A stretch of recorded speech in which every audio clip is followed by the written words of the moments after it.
जी आहे कुठेतरी अरेरावीची दिसते. नाही, मला असं वाटतं की लोकशाहीमध्ये सगळ्यांना आंदोलन करण्याचा अधिकार आहे आणि कोविडच्या काळामध्ये लोकांची सुरक्षितता ही महत्त्वाची आहे. त्यामुळे प्रत्येकाने आपण कोणत्या पद्धतीच्या मागणीसाठी आपण आंदोलन करतोय त्याचं भान ठेवावं.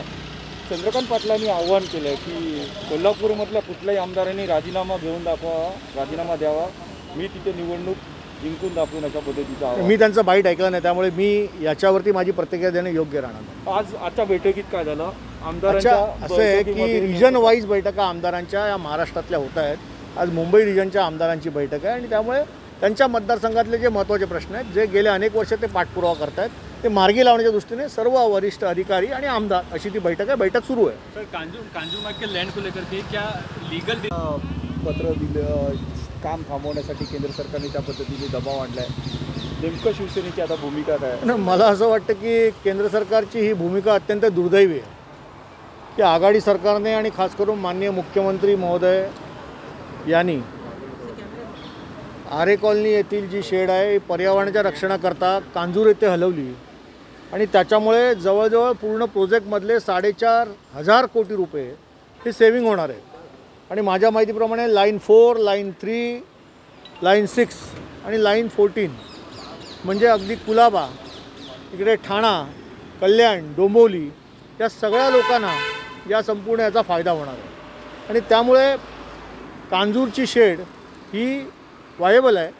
पण माझ्या माहितीप्रमाणे जे काय आज मी दूरदर्शनच्या माध्यमातून आपल्याकडनं मला कळतं आहे की केंद्रीय मंत्र्यांकडून त्यांच्या खात्याने पत्र पाठवलं होतं, ते दुर्दैवी आहे. याचं कारण ही जमीन ही राज्य सरकारचीच आहे आणि ही जी राज्य सरकारची जमीन आहे गेली 60 वर्षापासून याच्यावरती मालकी हक्क राज्य सरकारचाच आहे.